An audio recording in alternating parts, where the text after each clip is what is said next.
like looking at other booths, I was like, yeah, there's no Mexican coffee here. I was like, that's the gap. I was like, that's what I need to bring. So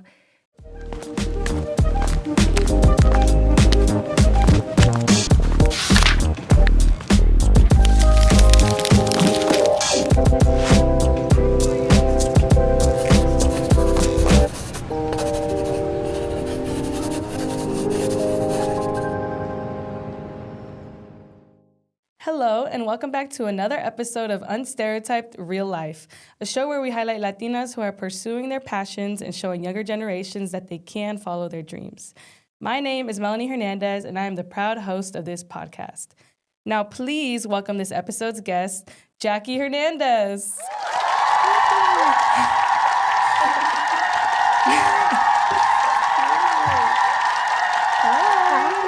How are you? How are you? I'm doing good. I'm excited. I'm happy you're here. You look so cute. Thank you.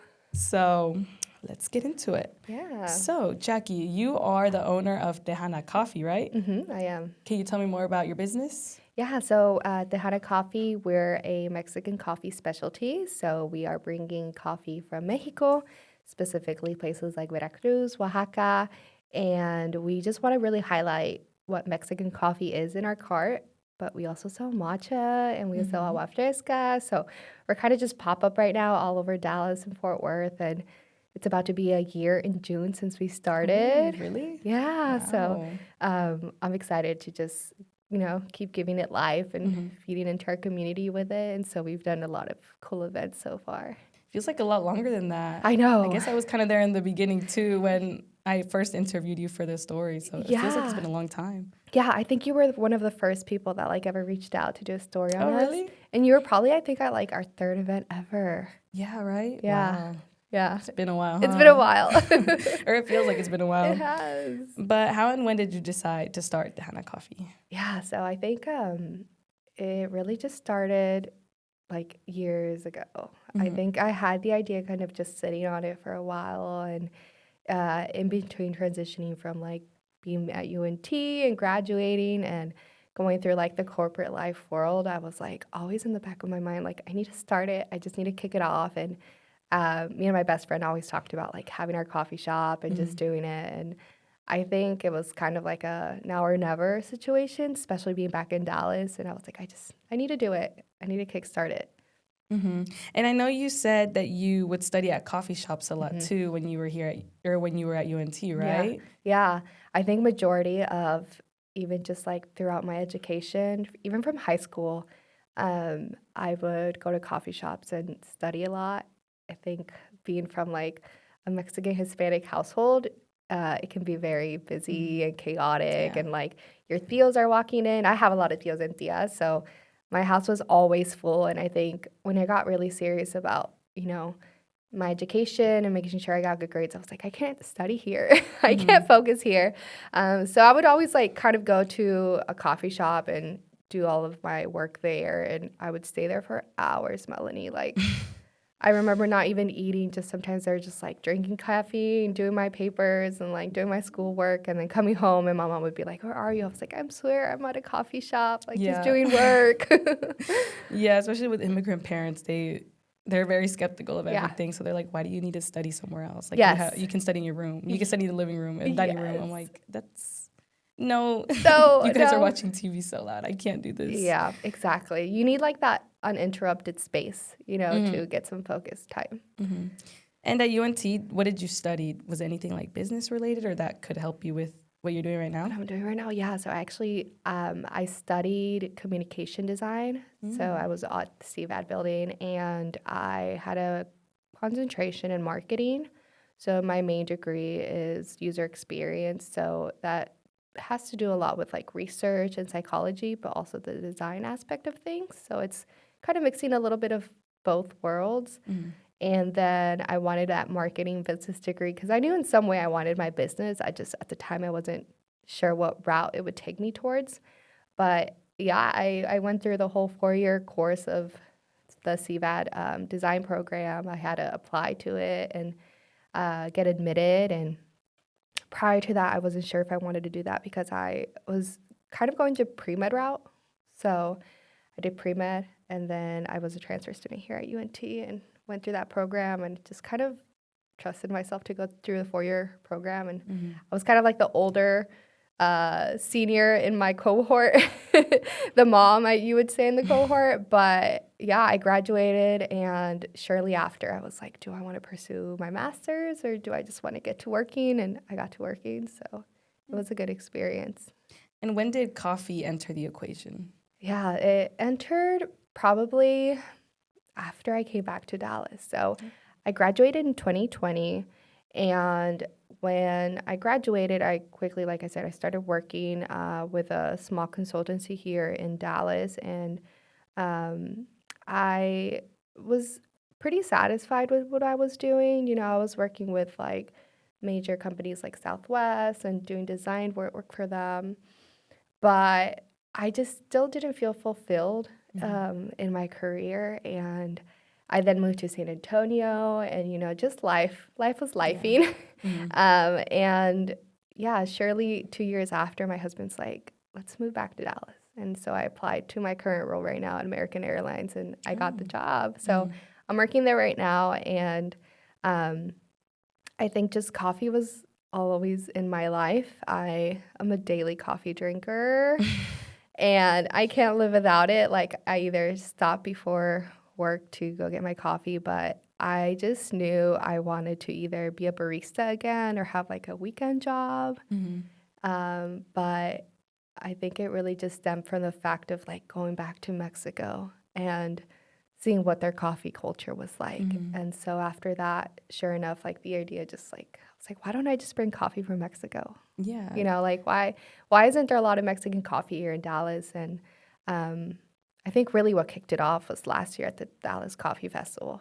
I went, and I told my husband, I was like, do you want to come with me? He's like, you know, I think it's just going to be you thing. Like, go and see and like explore and do your research, because he calls me like, just do your research. Go and scope it out and see what you like. And I think at that moment, I was like scoping the place, looking at all the vendors, and Dallas is huge. You would think, oh, there's a lot of coffee shops here. Like, there's so many coffee shops here. There must be Mexican coffee. And so there I go, like going to each booth and introducing myself. And at the time, I didn't know I wanted a coffee cart. I was just kind of seeing like, oh, maybe I could use some of their coffee on my cart. Like, that's really what I went for. The intention is like find coffee that I can use for my cart. And as I start walking around, like, Melanie, I didn't see anybody in there that was like Latino, Hispanic. And when I did, I was like, oh, I found one.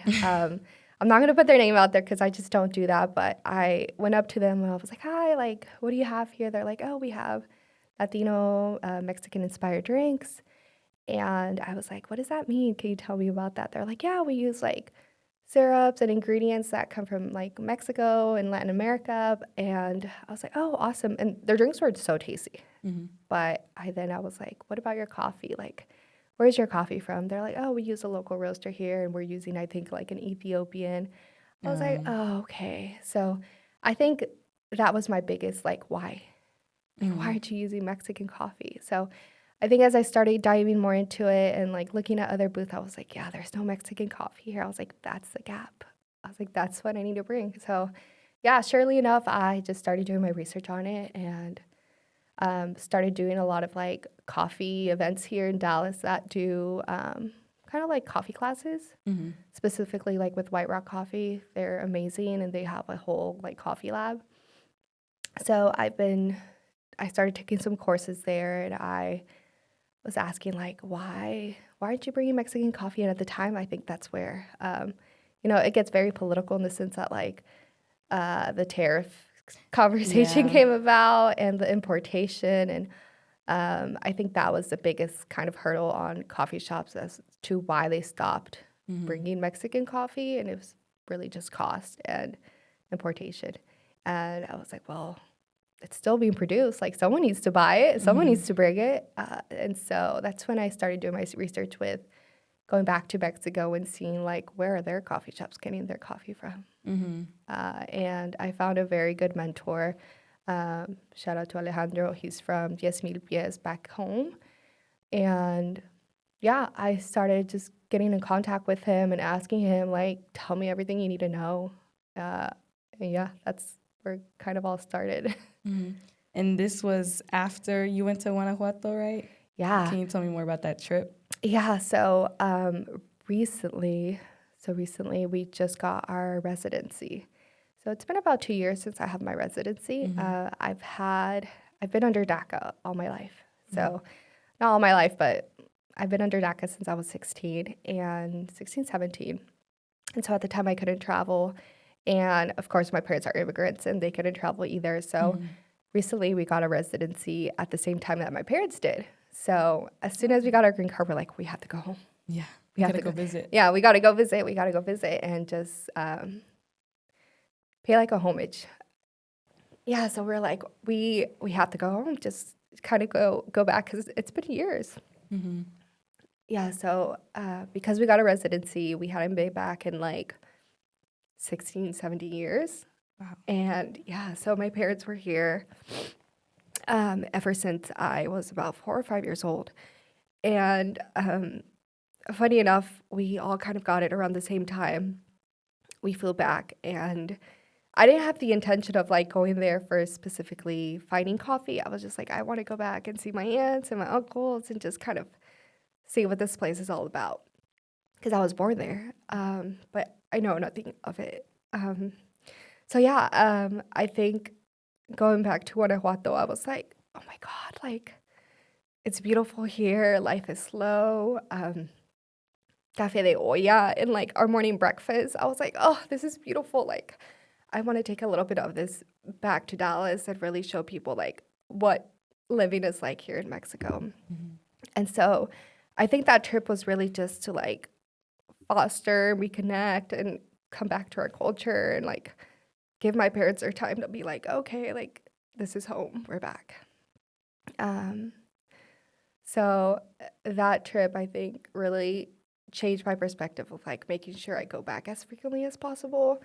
Um, and then with the intention I knew in the back of my head, I was like, I have to visit coffee shops.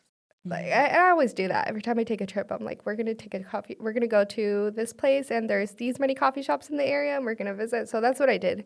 Kind of going back home. And after that, I think I just wanted to bring a little piece of Mexico back to Dallas. And yeah, it was life changing for sure. Yeah, I. That sounds like it was a pivotal moment almost, Yeah. since you hadn't been back in so long, and Yeah. just to be able to experience what could have been your life, if you Right. had never came here. That Right. must have been super heavy on you. It was.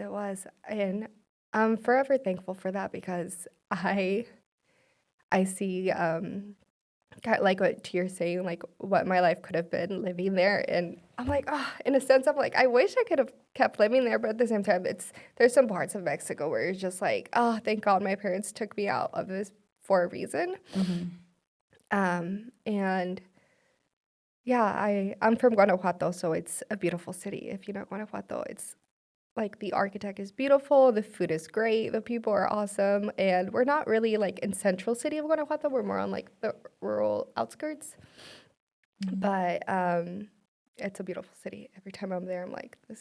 I could just come and live here. Like, why don't I just go live? But for a reason. Hmm. But how would you explain your identity to someone? How would you define it in terms of, ethnicity and Hmm. other things like first generation student, immigrant, etc.? I think identity is a big thing. Um, for me, being Mexican is more important in my business now than ever.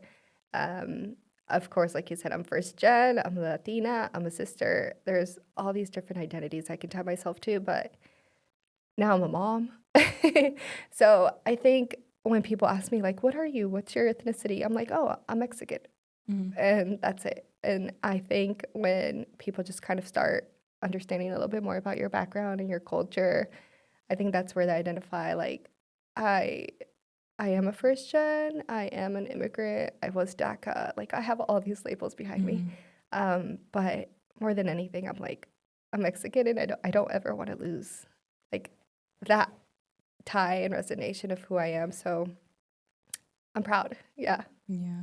And what were the main ways you inserted that identity into Tejana Coffee? Yeah. That was I think that was the biggest thing I wanted the people to know. It was like we do serve coffee and we're a coffee cart, but we're a Mexican coffee cart. And so what exactly does that mean? We have a drink that's like Mexican vanilla latte, and they're like, what makes the vanilla Mexican? And we're like, it's Mexican vanilla. So we actually make our homemade syrups, and Yeah. we're Mexicans ourselves, and everything that we kind of tie into our cart has to do with any type of Mexican origin. So I'm very intentional on like our ingredients that we have on our cart. Our coffee, I always try to educate people what coffee they're drinking today. I'll be like, today you're drinking Oaxaca, and this is where your coffee comes from, and this is the actual farm that comes from. So I really try to be transparent about where everything is coming from on my cart, because I want people to know there's great products coming out of Mexico. There's great cultivation happening in the coffee world from Mexico, and really giving it its light that it deserves. And what regions from Mexico do you feature coffee from? Can you tell me a bit more about the coffee that you have? Yeah, so we have a few different regions that we're working with. Mexico in itself has a lot of different altitudes and climate, so it's depending on the season and the harvesting year. Right now, we're serving Veracruz. So we have Veracruz, we have Oaxaca, we have Colima and Chiapas. Colima is a little bit more experimental because right now it's being grown on very high altitudes near the volcano. So if you know Colima, it's very like kind of foresty, but also you have that beautiful volcano part of it. So that coffee is phenomenal.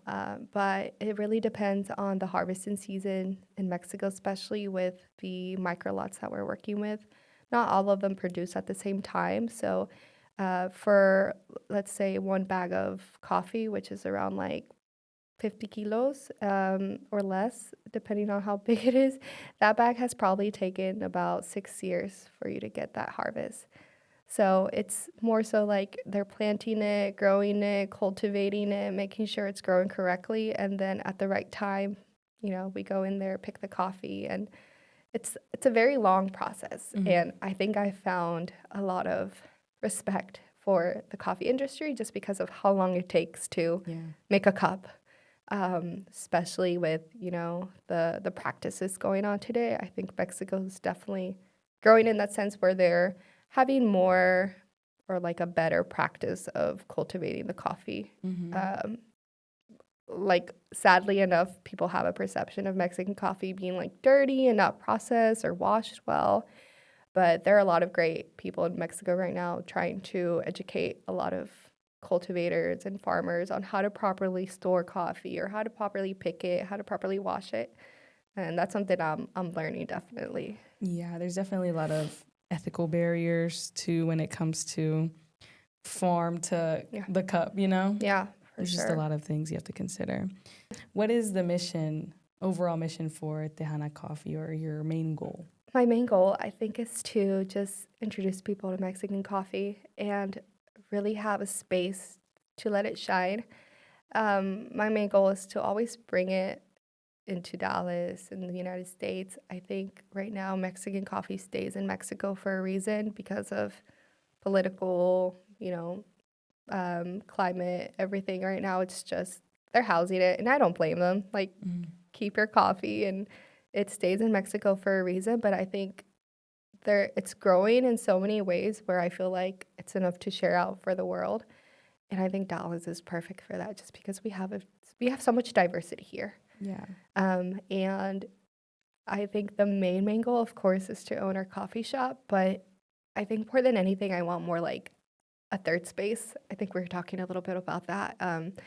Having that safe space where you can come in and do your studies, but also allow people to have a space to get mentored by someone that looks like them, or have that space for someone to come in and have a booth like this and just rent it out and do their work. But I really want to have that space just to have people get together and create community out of this. Yeah, nowadays we need as much community as we can get. Yeah, definitely. We need to come together. But why is it important for a person with your identity to be in the coffee industry? Yeah, I think women in coffee in general, I think it's a very heavy topic. I've been doing my research as far as how back are women involved in coffee, and women have always been a part of the coffee conversation and world, but more so in the back. Women are great coffee pickers because of our small hands, and it takes a lot of like intricate like precision to pick. But there's not a lot of women coffee owners. I think it's slowly coming up in the Dallas area. I definitely want to be a part of that conversation, but then you hone in a little bit more on like Latinas in coffee, and you're like, who in Latina coffee is like who is Latina that is in coffee? And I can kind of really count them on my hands here in Dallas because you kind of know everybody. Yeah. But I think there's a lot of opportunity for us as Latinas to be that voice and represent and be like, we can also be in coffee, not only just like in the back end of picking, but more so being the owners and Yeah. having our farms and having our land and kind of claiming that as our own. Yeah. And so I was researching to see if I could find any demographics of Latina entrepreneurs who are in specifically coffee related businesses. And there were no specific statistics for that, but I do have general statistics. So according to the 2026 Wells Fargo Impact of Women-Owned Businesses report, Latina women-owned businesses grew faster than any other demographic group that was tracked. So between 2022 and 2025, the number of Latina women-owned employer firms jumped to 37.2%, and employment in these firms grew by 19.6%, and revenue increased by 14.4%. So Latina women now own 2.9 million businesses in the U.S., which is about 18.7% of all women-owned firms, despite them representing only 19.1% of the U.S. women's population. Wow. So there's been exponential growth with that. And Yeah. you're part of that. Yeah. Shout out to us, period. But there are some downsides. Yes. The typical Latina-owned employer firm generates $824,000 in annual revenue. When compared to all women-owned businesses, it's $1.6 million. Wow. So there's a gap in money that is being made. And for non-employer businesses, also known as solopreneurs, the average for Latina-owned businesses is $30,700 compared with $35,000 for all women and $78,000 for men. So there's a growth in the number of businesses, but there's still that gap in the revenue. Yeah, for sure. And the disconnect is a major issue for the most entrepreneurial population in the country, because Latinos are very entrepreneurial and they have a lot of businesses. Yes. We know that. So these issues are hiring at scale, accessing credit, and competing for larger contacts. So this is a structural issue. This is why they're not able to match the revenue of the other women-owned employer businesses. Right. And so Latina women-owned businesses are disproportionately concentrated in consumer-facing sectors, so like retail, personal services, food, hospitality, beauty. And these industries, like you said, are among the hardest hit by the tariff-driven cost increases and inflation in 2025. So because these input costs rise, the customer spending softens, which they absorb all of that. And so they're the first to get hit and have to eat the costs of all of that. And so women-owned businesses now apply for financing at similar rates to men-owned businesses, but they receive smaller loan amounts, maintain thinner liquidity buffers, and are more likely to rely on personal funds or higher-cost online lenders. So even if they are looking for help at the same rate that men do, we're not getting the same amount of money. No. So that also works against. And then of the Latina-owned businesses, the majority are non-employers, so they're solo operations with no paid staff. The non-employer category often reflects flexibility over headcount or maybe survival over scale. So other issues like maybe caregiving responsibilities, irregular income, and limited access to the working capital needed to hire keep many solopreneurs from becoming employers even when it's necessary. And the employer threshold is not just, an achievement of, I can hire people now, but it can reflect the point at which revenue becomes sufficient to reinvest, to hire again, and to survive a slow quarter without depending on personal savings. So the Latina-owned employer businesses are growing fast enough to close the employer gap. Yes. But that's only if they can access the capital and contracts to make that employer status sustainable, not just attainable. So you guys are doing all the hard work of making the businesses and, employing people, creating jobs, but the systems around have not kept up. No. Do these statistics or what I just said resonate with you at all? They do. I think when I first started, I think the big question was brick and mortar. Mm-hmm. Brick and mortar, everyone keeps asking, like, when are you opening up your location? How does that look like? And I think right now, even just honestly, when I first started opening up my LLC and getting those resources, going to the bank and sitting down with a banker and explaining to them what I do, they were like, What are you doing?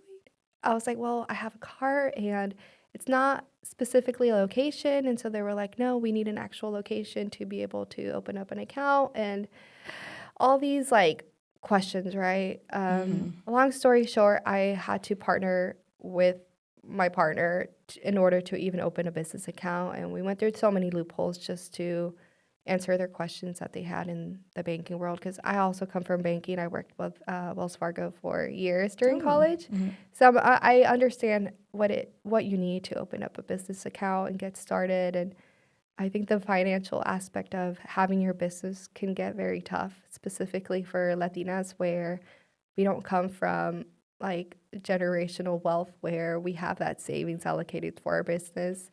And that was something I knew coming into this. It was like, how am I going to build something with no equity? Mm-hmm. And that really looked like for years, like I said, it feels like I've been building this for years because I've been saving it for years. I think just to buy my machine itself was around $7,000. Wow. It's expensive. And That's a so lot. I didn't have any of that savings. So I knew I had to be working. And I am currently working. So a lot of the money that I make from my 9 to 5, I invest that into my business. And then everything right now that I'm making, I fully keep it to the small business. And it's just kind of evolving itself. And like whatever I'm making goes back into the business. Yeah. And so it's a lot of overhead to have your actual brick and mortar. And now that I'm slowly making connections with other coffee owners and that they're a little bit more established, a lot of them keep saying, don't get a brick and mortar. It's very expensive. It's a lot of commitment. And again, it's a lot of asking and pleading for banks to trust you with their money and get a loan and go through that route. So I think right now it's all really self-funded and I'm okay with that. I think that motivates me a little bit more to be like, I'm gonna get that money, I'm gonna get my brick and mortar, and it's not gonna be through a loan. And it takes time. Yeah. And that's what I keep telling myself, like it's gonna take you probably years in order to get that equity to open up your shop, and that's okay. So it's a hard thing when it comes to being a Latina and going to like the financial space and asking for loans. But luckily, I've been connecting a lot with people in the Dallas area that are already established businesses, and I'm learning through them. I'm learning through them as far as like what it takes to operate their day-to-day. And they've been giving me tips like, hey, let's collab. Let's open up our space. And maybe it could be a shared space where like I sell something and it's a coffee shop. So these kind of conjoined spaces are coming up a lot. And it's also interesting from what you said about how you want to work hard to get to that brick and mortar and get to this point and grow. Because I feel like that's a really big thing in our community, working hard. We value work and, making it on your own without having help. And it's interesting because I feel like it's one thing that our community is proud to work hard, but it's another thing when it's your only option to work hard. Right. Because these loans are not as accessible or not as sufficient to what we need, we're kind of forced to reinforce those beliefs in that route. Yes. So it's interesting how that kind of plays out, Yeah. And there is that pride in, building something yourself, even if, like same for me, like my mom always told me, no, we're not going to take loans out for school because never have loans. And that's what I've always been taught. Yeah. But that probably came from your beliefs of not having to rely on other people and, how they grew up. So it's interesting how those cultural factors play into things like that and like any of your endeavors. Yeah, for sure. And that's a good point that you made. Like going through college, it was the same kind of behavior of you're going to go through college and not take out a loan. You're going to look for your resources and you're going to find scholarships. And you kind of had to navigate that on your own. But then you realize, wait, there's people on campus that can help you with those resources. You don't really necessarily have to do it all on your own and, not depend on other people. Because I don't necessarily think it's the dependency, but I think it's finding your way through those resources, right? And I can testify and say it's the same thing with having your business. It's like the resources are out there for sure. It's just a matter of asking the right people, and that takes time. Because I've asked, I've asked a lot of coffee shop owners. I've reached out to them, and I'm a big believer in like cold calling or cold messaging. I just say, hey, I'm Jackie. I'm the owner of Tejana Coffee. Are you willing to give me some time and tell me about your experience with owning a coffee shop? Or, I'm looking for a mentor. Are you willing to give me that time of yours? And I've reached out to a lot, Melanie, and you'd be surprised at like the not even responses I've gotten. And at the same time, I have to be like, I'm competition. Like, of course, they're not going to give me their time and they're not going to give me the resources. So it's a matter of finding the people that are going to say yes to and who is going to say yes to you, and really like having those on your side. And I think I lean more towards non-minority, or I lean towards more people that are minority because of that, because they're more open to give you that feedback and be willing to help. But despite all the challenges of starting a business, what do you think about the overall growth of Latina-owned businesses? I think it's a beautiful thing. I think it's always empowering to see Latinas either grow their business. I always think of my nail tech. I love my nail tech. She's a at-home nail tech, but her business is amazing in the way that she has so many repeating customers come back to her. It is as simple as going and get your nails done, but I think it's that loyalty that you build with Latina owners, because they're like you, and they have the best interests in heart. And I think once you see someone either speak your language or look like you, you're more inclined to trust them.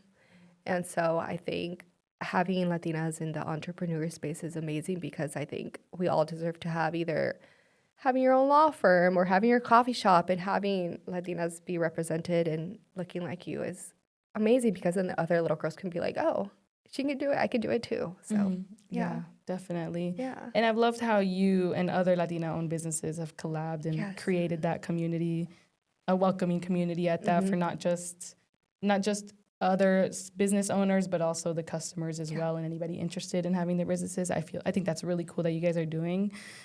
I feel like in the time it takes the system to hopefully get itself together, you guys are spending this time uplifting each other, which it's a nice thing to see. Yeah. And I know you have done, and you are doing a lot of collaborations right now. Have they all been with Latina-owned businesses? Is this a focus for your business or anything? Yeah, I think just naturally I gravitate towards Latina business owners. I think the community in Dallas in itself is so large. For mostly of my collaborations, they have been either Latina-owned studios like Pilates studios.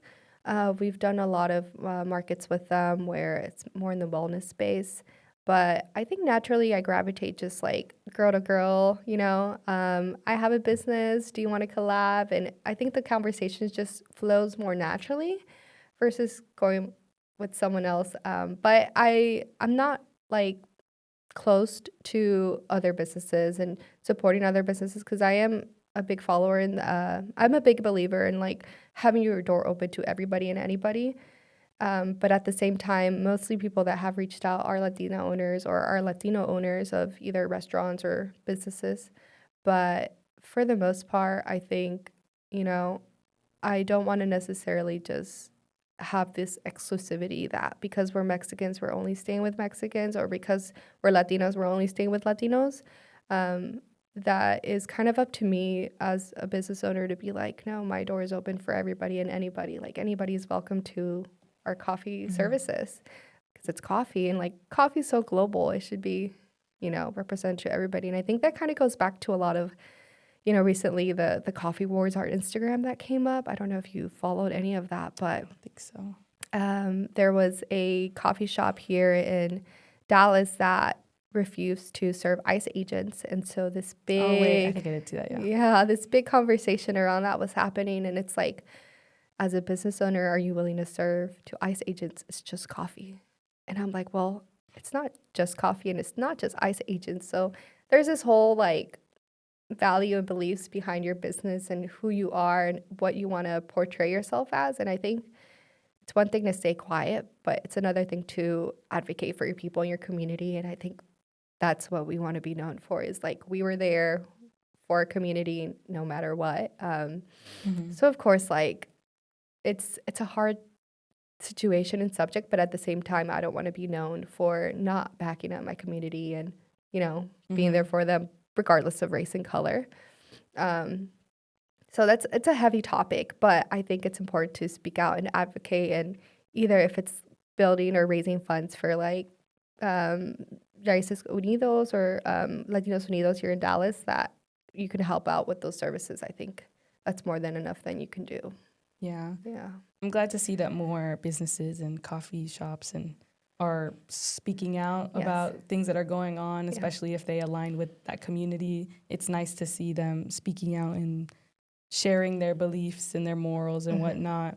I respect that more than places that try to pander to anybody and everybody, I saw there were a lot of businesses that were getting called out online, and their statements are always very generic because they don't want to lose that clientele. Yes. Yes. They care more about, I guess, the money than maintaining. But I mean, there's a lot of layers to that as well. But it's I prefer to see people speak out, especially if they align with those issues. I do too. And I think that's a hard thing as a business owner, and learning how to be a business owner is like, what do you speak out on and what should you not speak out of? And I think 100% I will always speak out on things, whether if it's hurting my business or aiding it, but at least it's true to who we are as the owners and our products specifically. We serve Mexican coffee and we're Mexican. So of course we're going to speak out on things like that. So I kind of just want to like have that transparency and vulnerability to other businesses that either are wanting to get started or are already established. Just be transparent. Even if you're like, oh, I messed up, I should say something. I messed up. So I think always taking accountability is a big thing for me. Yeah, especially when we're in a digital age world where everybody's going to find out everything and hold you accountable whether you're ready to or not. Yeah. But what things do you consider before collaborating with another brand/business? I think their beliefs is more than anything. It's like, does their business follow what we morally stand for and believe in? I've had a few businesses in the gym space. I'll just say Crunch specifically has reached out, and they're like, hey, we'd love for you to pop in. And, all this controversy is going on. But I think just morally aligning with a business that I see, either I can help with them either bring traffic or they're struggling with like their clientele, and we want to collaborate on something where we can both get traffic and we can both get people into the door. I think that has been my number one, specifically on smaller businesses. But also, like, I collaborate a lot with businesses that are either doing their first grand opening. Like, that's something amazing to be a part of, especially witnessing that, because I get inspired. And then also, I'm able to help them promote their business and be like, hey, come out to, for instance, Fine Print. I know she's watching this, the owner. She is an amazing print shop owner in Dallas and Oak Cliff. She's a business owner in Oak Cliff area, and she opened up her magazine shop, and we were the first ones to be in there and help her open the doors and get people in there. So it was a very interesting and I think life-changing event where I saw that I could collaborate with other businesses and like promote them and also bring in foot traffic for them. It's amazing. What skills did you have to develop in order to open this business, and what did you feel like came naturally? Yeah. Or maybe was already part of your culture that kind of helped you out? The main skills were obviously the barista skills and having proper training on how to properly steam milk, how to properly pull a shot, how to know that the coffee you're serving is balanced, it's delicious. I think I take a lot of pride in the craft that I'm making for my coffee, and I took a lot of courses. I knew I had to take a lot of courses for barista training and coffee history. So what not better way to do that than going back to Mexico and doing it? So I took a full barista course in Mexico with our roaster, and this year I have a few more classes that I'm gonna take. but the coffee history and the knowing of how to properly extract and brew coffee is like, it'll take me years to be a pro barista. But I knew I had to first practice my craft rather than just serving an espresso shot. And I'm still learning. I think that's been the hardest thing, is like trusting myself, not just with like my physical skills, like social media and building a brand. That's different. But when it comes to trusting your taste buds, you're like, am I tasting this right? Yeah. Like, and I have all my family and like my brother-in-law, my sister, like I gave them a shot of espresso and they're like, taste this. What do you taste? And we taste completely different things. So I think it's trusting myself that as I'm learning and growing in the coffee community, it's going to take time. Yeah. So definitely taking courses. I had to do that, barista training courses. And can you tell me a bit more about your day-to-day work life? Can you walk us through that? Yeah, so for our day-to-day in the coffee cart and our day-to-day for the coffee cart event, typically it takes about 2 to 3 weeks of preparation. Meeting with the business owner, kind of curating the menu, understanding what they want us to serve, understanding how many people will be there. For day of operations, it's a early morning. That looks like either creating the cold foams or having the day off before to prep is essential to me. Also, the day of is like, okay, everything is cleaned up. We just got to go in there, set up our cart, put up our machines, dial in. That takes some time. So I think it takes about an hour. If I could have it my way, I would have 2 hours of preparation to get into the space, set up our cart. Well, I got to shadow you at work for one of the days. Yeah. And lucky for the listeners, I compiled some scenes from that day that I want to share with you to jog your memory. In this segment, I call A Day in the Work Life.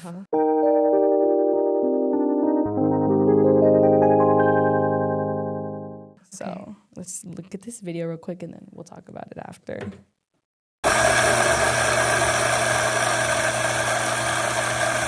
His name is Channel. Is that like the neighborhood cat? Yes. His dog, he will come and I'll let him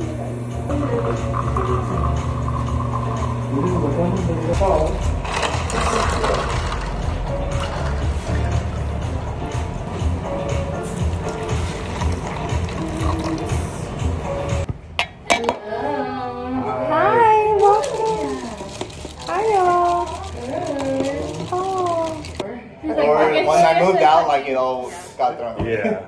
Okay, you said 18? We took a ceramic class at Same time, 28 seconds? Yeah. Probably. And he was using that iPad. Yeah. So she redid all of like that.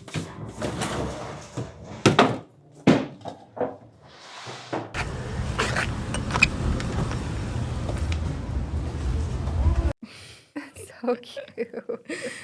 Do you remember this day? I do. That was our last day of residency, and special guest Buddy and the cat. And I think our residency lasted about 2 months, but that was the final day, and I think it was bittersweet because we knew we were not going to see our regulars, and we got some regulars in the residency, and so that picture right there was Paul. He actually did some photography for us.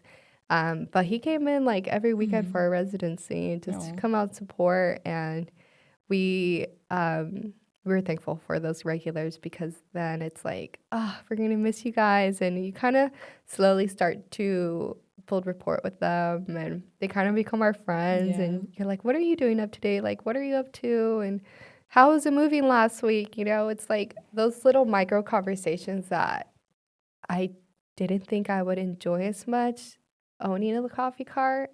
It's like you have to make the drink and also have that conversation. I think it's pivotal for me because honestly, Melanie, I can say like, oh, my drinks may not taste good, but I knew I had a good conversation and like I knew I connected with them.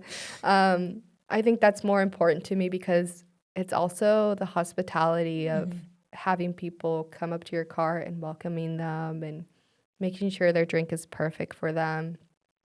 At first, when I started, I was like, who's going to help me? Like, I can't do this by myself. I mean, I could, but, you know, it takes a village for sure. And I'm thankful for my non-paying sister and my non-paying brother-in-law. Honestly, that's Aw. been, yeah. I'm getting emotional. I think that more than anything has been like really nice to see that you could have your family and your business and grow it. Um, because we've done markets where I've seen people like at their station and just have one person there and they're setting up their tent and they're setting up their table and they're setting up like all their clothing racks if it's like if they're selling whatever they're selling, right, they're doing that all on their own. And I remember looking at my sister, I'm like, go help her, she's struggling, like can you go at least help her like carrying her bins or something. And the lady was so appreciative. But I think that's the beautiful thing of having like a big Mexican family or a big Latino family. It's like when I don't have someone to help me out with the event, I can call my cousin and be like, hey, are you free today? Do you want to help me like serve some drinks and matcha? And they're like, yes, like in a heartbeat. So without them, I don't think I could do any of this. So It's nice to have their support and the fact that they're so willing to help you as yeah, well. yeah. I wanted to ask about your parents. Are they supportive in this endeavor? I know you said they go back and forth to Mexico a lot. And They're always very supportive because it's just naturally in them. They knew I'm the creative child. My sister, she's more in the science field. My brother, he's into cars. So like we all have our different things and callings in life. But even with this coffee business, my mom's like, what do you need help in today? I'm like, can you just watch Lenny? Like watch my baby. So that's more than enough. And my dad, he's like, do you need more coffee? Like, do you need me to help you bring in more coffee? Or like talk to your supplier? What do you need help with? Right now, he's actually building our second cart. So he's like, this is how we're going to do this new cart. And like, he gets excited over things like that. And I think what does it for a lot of Latino parents is like seeing their child and seeing them succeed.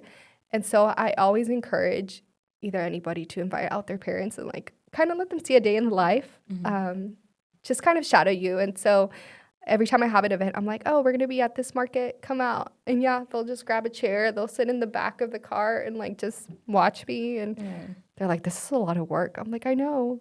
And so my dad actually helped me set up for one event and he was like, oh, this is a lot. But again, I think now that I'm a mom, I'm like, I want to be supportive and I never want to like shut down my kid's idea, be like, oh, I want to be an astronaut. I'm like, go be an astronaut. Go do whatever you want, you know? So I think having that support system is everything. Yeah. if you could send a message to your younger self right now, what would you say? Oh, that's a good question. I think I would tell her just to keep doing what you're doing. And then really just trust yourself. So keep doing what you're doing, just trust yourself. Even if it's like something that you're unsure of or you're going through a hard time, just like push through. And do you have a message for any other young Latinas who also want to be entrepreneurs? Yeah, just do it. Just do it. Just get started.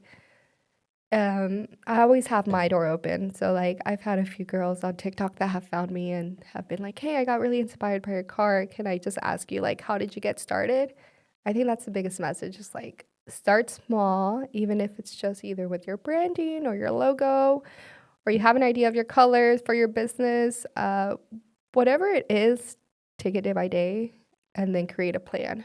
If it's not something that you know how to do, reach out to other people that are doing it or that you look up to. But it really just use your resources in your community and really advocate for yourself. Like, don't take a no. Even if it's a no, there may be a yes somewhere else. But even if it's a no, don't let it discourage you from like starting or continuing, because you're going to have that a lot as a small business owner. And I think it's good to create that resiliency. And there's so many times when I was like, I'm gonna quit. Like, do people even like my drinks? Like, I always tell my husband that. I'm like, are my drinks even good? You know, but it's gonna take time and like just trust yourself. Yeah. But is there an entrepreneur, whether in the coffee world or not, that you look up to currently? Maybe influential figure or just somebody you know personally? There's a few, but even then here in the Dallas area, I look up to a lot, like with Olmo Market. They started with a chocolatier. Now they have their coffee shop, and I've looked up to her a lot, just in the sense that like she's built this beautiful community around her coffee shop, and she's always willing to open doors, and that's something I really look up to. And then of course there's Marissa from San Antonio. She does Mira Matcha, so she's actually who we get all of our matcha from. Yeah. And again, she started at markets. She was just doing a small matcha cart, and now she has her brick and mortar in San Antonio and is killing it. Like, so it can be done. So I look up to these women a lot because I'm like, damn, like you're such an inspiration and you don't even know it. Like you're just doing what you're doing. So I hope I'm like that. Yeah.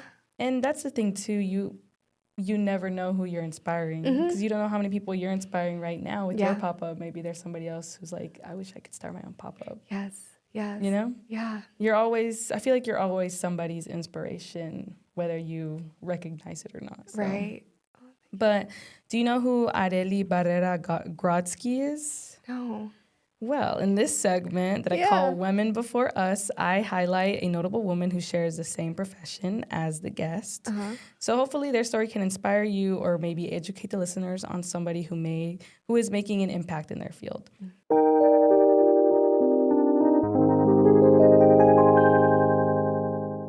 Coco Cinnamon. 3 award-winning brick-and-mortar coffee shops were founded by Areli Barrera Grodsky and her husband in their mom's kitchen in 2010 in the North Carolina mountains. Coco Cinnamon is driven by the experience that is amazed by the wonder of travel and the history, colors, textures, and stories of coffee, chocolate, and tea. She also owns Little Waves Coffee Roasters, an award-winning coffee roastery in Durham, North Carolina. She runs it with a team mostly made up of women with immigrant backgrounds who are impact-driven thinkers, dreamers, and doers who delight in the enduring power of coffee as a shared experience. Like her, she is an immigrant from Mexico. And so Areli Barrera Grodsky came to the U.S. when she was 6 years old. She began working in the coffee industry in 2009, starting as a barista, then becoming a coffee shop owner who is now a roaster and green coffee buyer. Being born in Mexico and raised in the U.S. has created a ni de aquí ni de allá experience, which influences her business tremendously. And being an immigrant woman informs how they source coffee and how their business attracts people to apply. She mentions an experience at Specialty Coffee Expo in 2014 where she struggled to find another coffee shop owner that was Latina and only saw one in a sea of coffee shop business owners. This sparked her to get out of her shell and be more outwardly present in their business to attract more people who shared similar backgrounds. And so they moved to Durham from Western North Carolina in 2011, then opened up the first Coco Cinnamon location in 2013, then the second in 2016, and the third in 2017, which included their roastery. And they are small and independently owned and operated, Latina co-owned, woman-forward, and their team is comprised of people of different cultures, genders, languages, faiths, and beliefs. And so their business model in coffee actually got them Roast Magazine's Micro Roaster of the Year in 2022. They prioritize women and farmers of color, buying from many farmers and building a farmers market-like trust across international borders that benefits both parties. And sustainability is also a big focus for them, from relationships to energy usage. Their Loring S15 Falcon Roaster has an 80% reduction in energy usage compared to traditional roasters, and their retail coffee bags are 60% compostable. Also, their roastery and cafes divert nearly all of the coffee compost they create to local gardens and farms. And so she said, every act is an invitation to connect, and we are fueled by the joy we get from cultivating health and wonder with the world around us. With every decision we make, we work to honor people, places, cultures, and histories. We integrate personal narratives into our spaces and offerings in an effort to help our guests and clients feel more connected to us on a human level.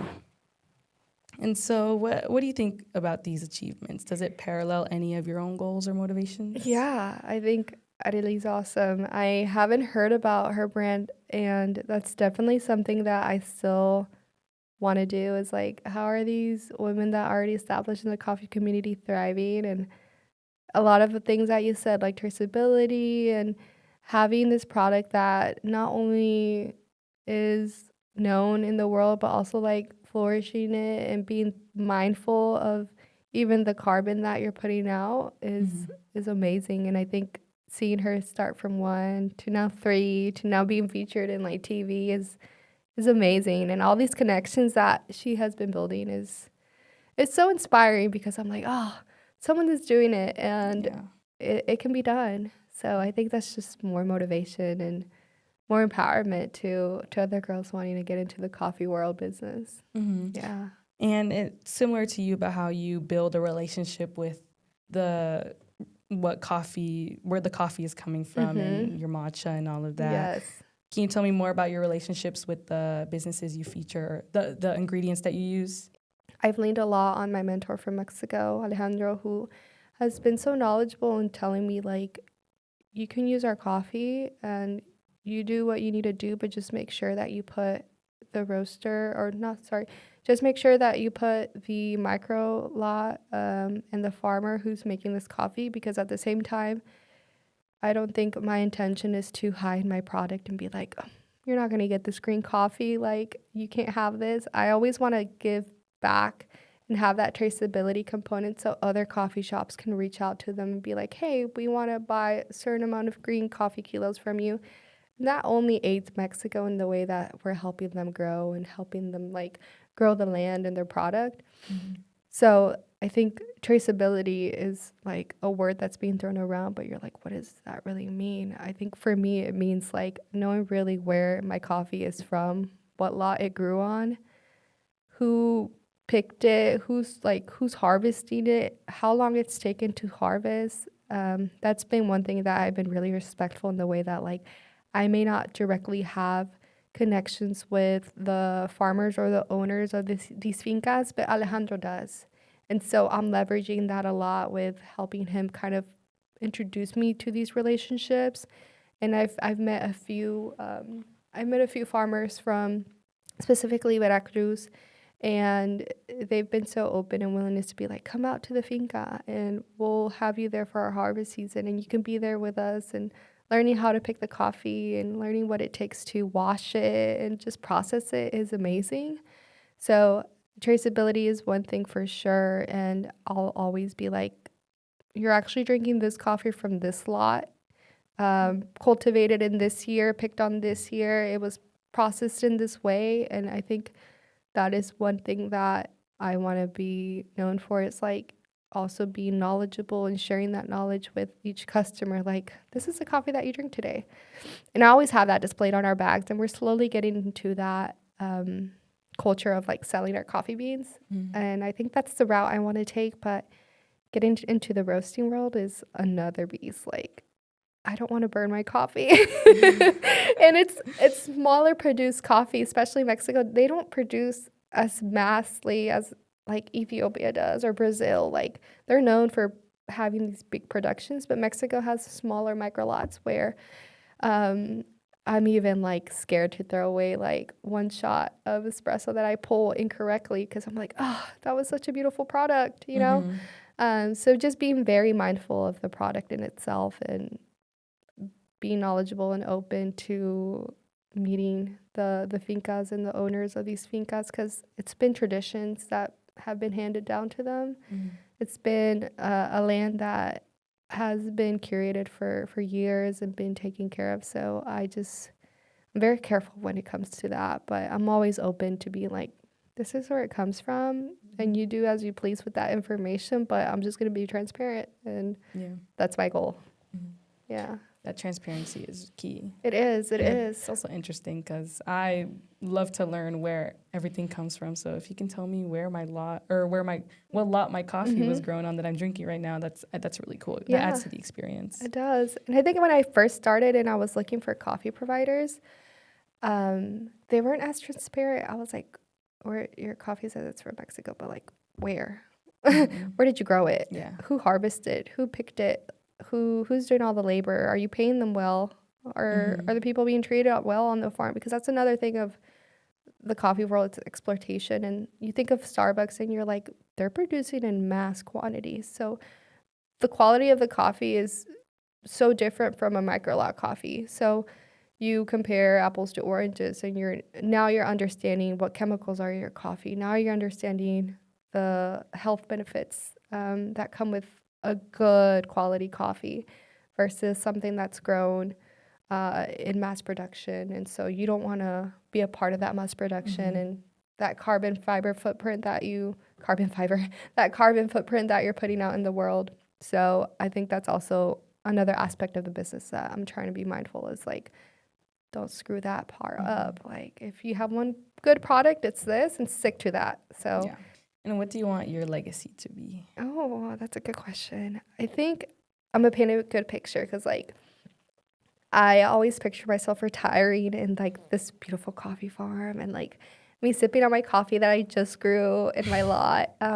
But I think the legacy I want to leave is like having some type of tangible product that I can say will live on for the rest of its life.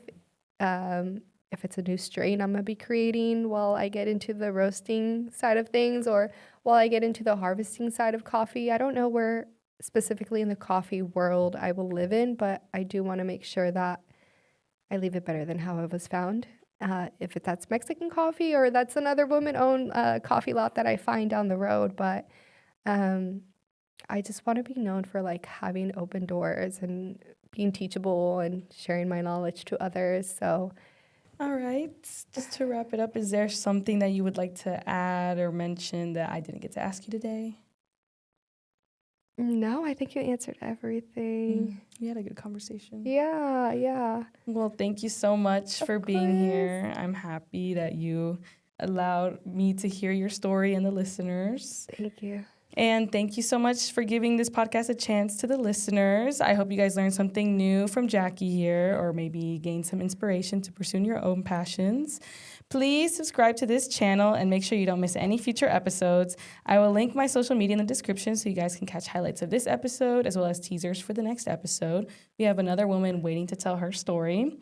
So see y'all next time. And remember, these are the real lives of real people that deserve to be unstereotyped. Bye.